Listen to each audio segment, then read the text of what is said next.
My name is Abalari Ayinde Deborah, and here with me is Abimbola, Mr. Ayola, my partner. Please, can you introduce yourself, sir? I'm Mr. Abdulkarim Tajuddin Abdulkarim. I'm a staff at the Department of Microbiology. Can you briefly introduce the skill you teach and its real-world applications? I take Iru production, which is a local seasoning.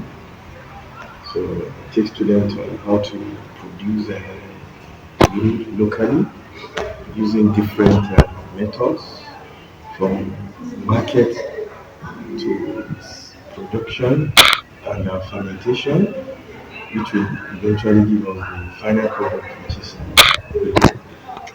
Why do you believe this skill is important for undergraduate students to learn? well, in the modern day, we normally encourage our students to, after even getting their certificate, they should have another skill that will help them when they operate.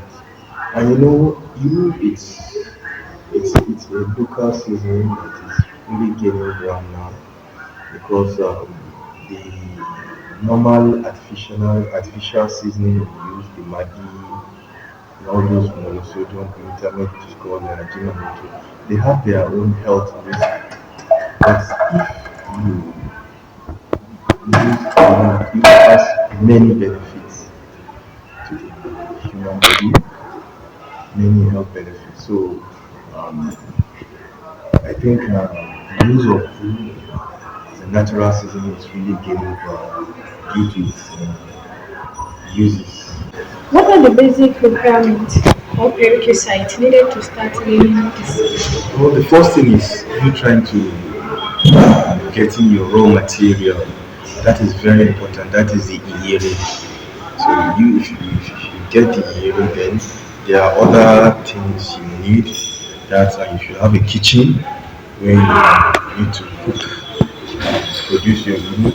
You should have firewood which will be used for the cooking, and production of eagle needs a good source of water for the production and processes, and you need a dark room for incubation where the fermentation will take place to give you a final product. How long does it typically take for a complete beginner to become proficient? It doesn't take much. The first thing is, like I said earlier, you knowing the required raw materials and other equipment or facilities needed for the production.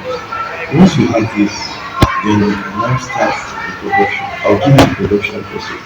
First is you get the source of your unit from the market, you bring it to your kitchen, then you start the processing. You have the primary processing, the secondary processing. Primary processing is you bring it to contain some foreign bodies, you need to sort it out, clean it, you understand? Then there's a process we call debulking. That is removing the outer cover, you soak in the bulk. After the cooking, then you will now start the cooking process. You need to cook it for between 24 hours as a day. After cooking, then you will now do the other processes. That is the boiling, where you need to remove another cover. After the deboiling, you need to wash it, then resort it again so as to remove other remnants of the cover or stones and all that. After that, you wash it, then you now steam it. It is like this steaming process that salt is being added for preservation. After steaming it, you pack it out in a calabash, a big calabash, you close it, and then you now take it into the incubating room where our microorganisms will ferment it. You understand, to give you the final Iru product.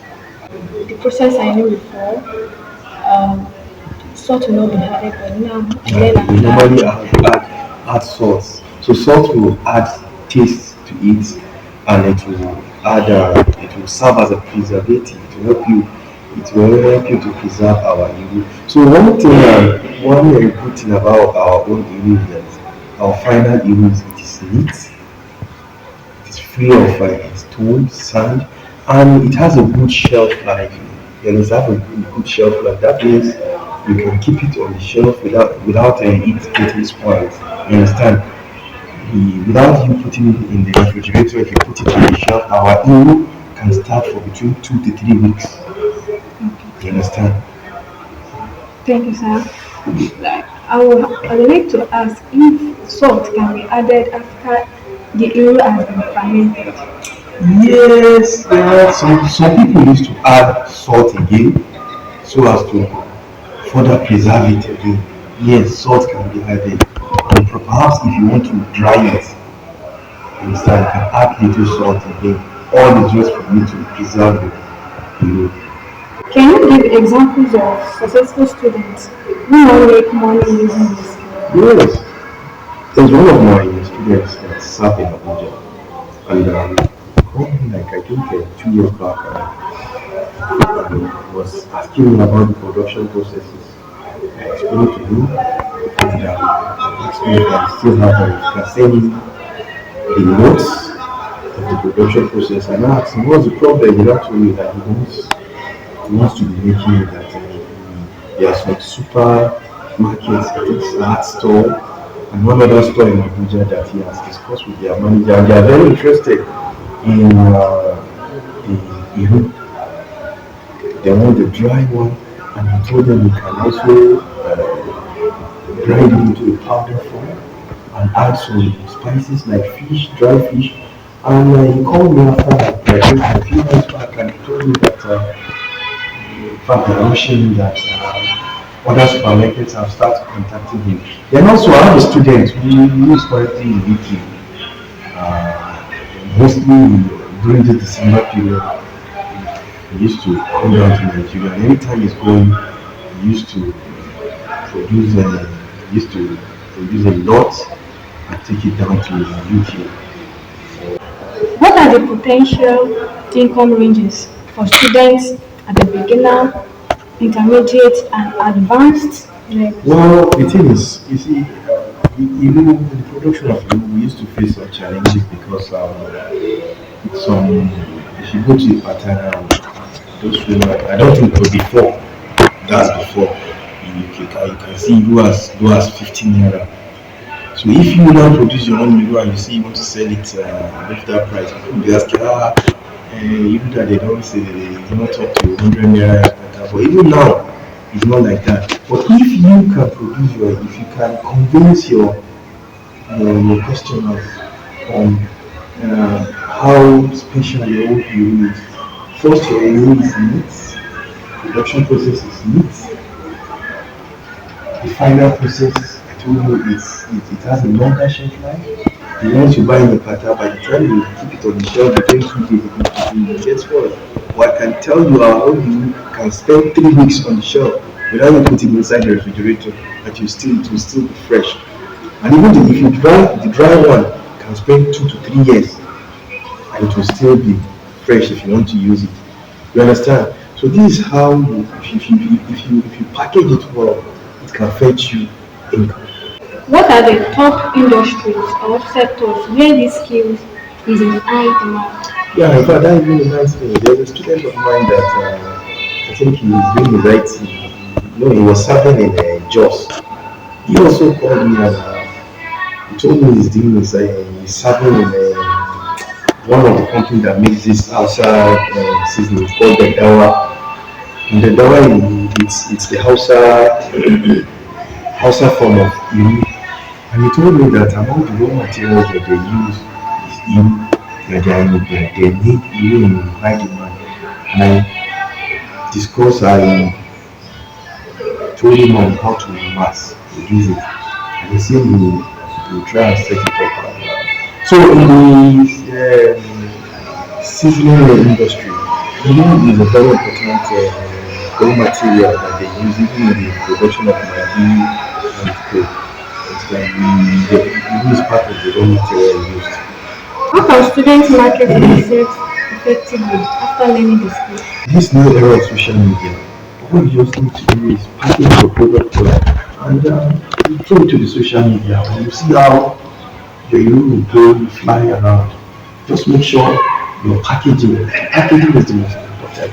You find out you need to be well packaged. And by the time you package it well and you send it into all these different social media, What advice do you give students who want to scale from small jobs to major I projects? always tell students to be focused. They should be focused. They should know what they want because I believe every student has a particular skill they're born with. So focus. The students are focused. I'm very sure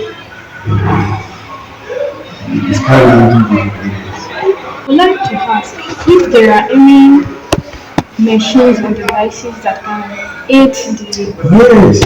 There in the previous years, like the hulling process, that's the second stage of production.